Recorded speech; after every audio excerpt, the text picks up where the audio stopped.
السلام علیکم میرے پیارے ریڈرز، کیسے ہیں آپ سب؟ امید کرتی ہوں سب خیریت سے ہوں گے۔ کس نمبر 1 کا پہلا پارٹ تو آپ نے پڑھا ہی ہوگا، اور اب اس کا سیکنڈ پارٹ شروع کرتے ہیں۔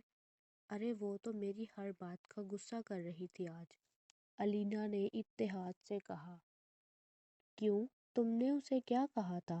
ابتہاج نے حیرانگی سے کہا۔ میں نے اسے کہا تھا کہ ابتہاج پوچھ رہا تھا ابرش کس طرح کے ناول پڑھنا پسند کرتی ہے، تو میں نے کہا رومانٹک قسم کے۔ اس نے تو اس بات کا غصہ ہی کر لیا۔ پھر میں نے اسے بولا کہ ابتہاج تمہارے بارے میں مجھ سے پوچھ رہا تھا، تو کہنے لگی ویسے ہی پوچھ رہا ہوگا ابتہاج، مجھے تو لگتا ہے اسے تم میں کوئی دلچسپی نہیں۔ الینا نے ابتہاج کی طرف دیکھتے ہوئے کہا۔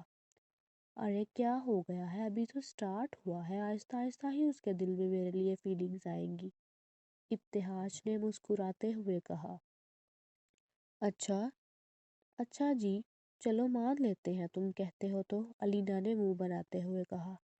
اچھا تم میرا ایک کام کرو گی؟ ابتہاج نے کہا۔ ہاں بولو، کیسا کام؟ تم میرا خط ابرش تک پہنچا دو گی کیا؟ ابتہاج نے کہا۔ ہاں ضرور، کیوں نہیں۔ ٹھیک ہے، میں تمہیں کچھ دیر تک یہ خط دوں گا، کل تک وہ تم ابرش تک پہنچا دینا، مگر احتیاط سے۔ ابرش کا کزن مستجاب، جو ابتہاج سے بڑا تھا، بہت ہی چھچورا قسم کا تھا۔ مستجاب ذرا شوخ مزاج انسان تھا، رومانٹک موویز دیکھنا، گانے سننا، اسے ان سب چیزوں کا بہت شوق تھا۔ ہر لڑکی کے ساتھ فلرٹ کرنا جیسے اس کی عادت تھی۔ ابتہاج اور مستجاب بھی نہیں جانتے تھے کہ ان کی امی نے دونوں میں سے کس کے لیے ابرش کو مانگا ہوا ہے۔ ریڈرز، یہ اب تک راز ہی ہے۔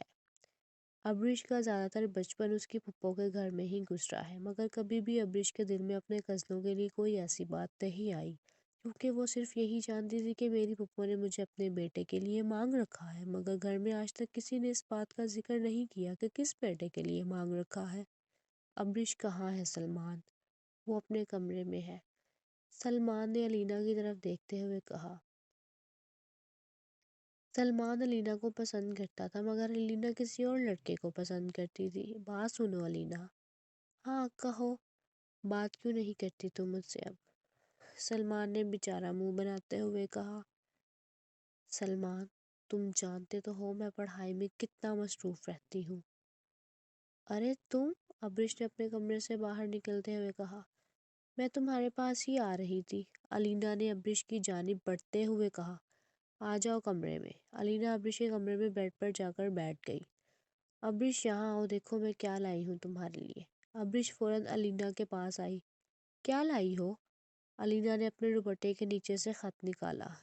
یہ لو تمہارے لیے، یہ خط ابتہاج نے دیا ہے، الینا نے دھیمی آواز میں کہا۔ الینا، تم پاگل تو نہیں ہو گئی کہیں؟ میری امی نے دیکھ لیا نا، گھر سے نکال دیں گی مجھے، اور تم یہ بات اچھے سے جانتی ہو، ابرش نے ڈرتے ہوئے لہجے میں کہا۔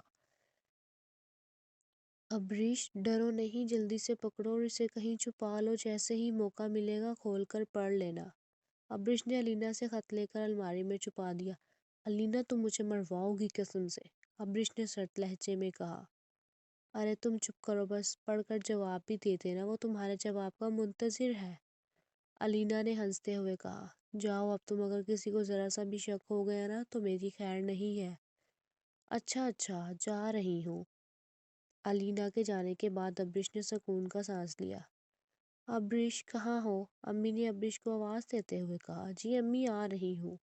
ابرش جلدی جلدی کمرے سے باہر گئی۔ صبح اسکول جانے کی تیاری کر لی تم نے؟ کل تمہارا پہلا دن ہے 10ویں کلاس کا، امی نے ابرش کی طرف دیکھتے ہوئے کہا۔ جی امی، میں نے تیاری کر لی ہے، ابرش نے جواب دیا۔ اب یہ ناول پڑھنا چھوڑ دو اور پڑھائی کی طرف دھیان دو زیادہ زیادہ۔ جی امی ٹھیک ہے، ابرش یہ کہہ کر اپنے کمرے میں چلی گئی اور کمرے کو اندر سے لاک کر لیا۔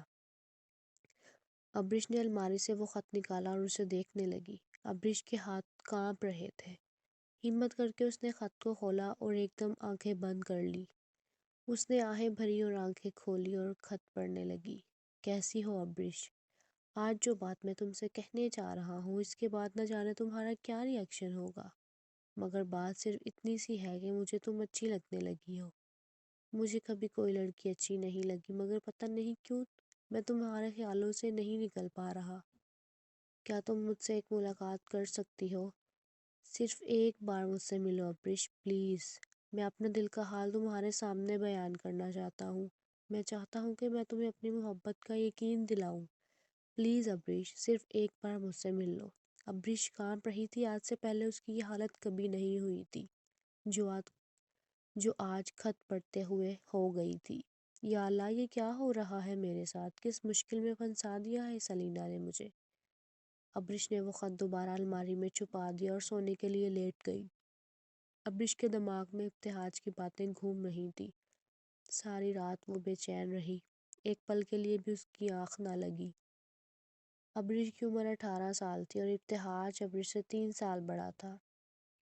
صبح ابریش اسکول جانے کے لیے تیار ہوئی تو اس کی امی نے اسے ناشتے پر آواز دی، مگر اس نے ناشتہ کرنے سے انکار کر دیا۔ امی، میرا دل نہیں چاہ رہا، میں اسکول میں کچھ کھا لوں گی۔ یہ کہہ کر ابریش اسکول جانے کے لیے گھر سے نکلی تو سامنے سے علینا ابریش کو لینے کے لیے آ رہی تھی۔ ارے آج تم خود باہر آ گئی، ورنہ ہر روز تمہیں گھر سے نکالنا مشکل ہو جاتا تھا، علینا نے ہنستے ہوئے کہا۔ ابریش نے علینا کی بات کا کوئی جواب نہیں دیا۔ کیا ہوا، اداس لگ رہی ہو؟ علینا نے ابریش کے اداس چہرے کی طرف دیکھتے ہوئے کہا۔ یہ تم اچھا نہیں کر رہی میرے ساتھ علینا، ابریش نے جواب دیا۔ کیا ہوا، میں نے کیا کیا؟ اس خط میں تم جانتی ہو کیا لکھا ہوا تھا؟ ابریش نے تلخ لہجے میں کہا۔ نہیں، میں نہیں جانتی، ابتہاج نے مجھے جیسے دیا میں نے تمہیں ویسے ہی لا کر دے دیا۔ اس میں لکھا ہے کہ وہ مجھے پسند کرتا ہے اور مجھ سے ملاقات کرنا چاہتا ہے۔ تم جانتی ہو نا میری امی ابو کو اگر ذرا سا بھی علم ہو گیا اس بارے میں تو وہ مجھے جان سے مار دیں گے، ابریش نے سرد لہجے میں کہا۔ ابریش، وہ تمہارا کزن ہے اور ہو سکتا ہے تمہاری پھپھو نے تمہیں اسی کے لیے مانگا ہو۔ علینا، میں نہیں جانتی پھپھو نے مجھے اپنے کون سے بیٹے کے لیے مانگ رکھا ہے۔ اس لیے یہی نہ ہو میں نادانی میں کوئی غلط فیصلہ کر بیٹھوں۔ بہتر اسی میں ہے ابتہاج سے کہو کہ مجھے یہ خط نہ بھیجے آئندہ۔ ابریش یہ کہہ کر کلاس میں چلی گئی۔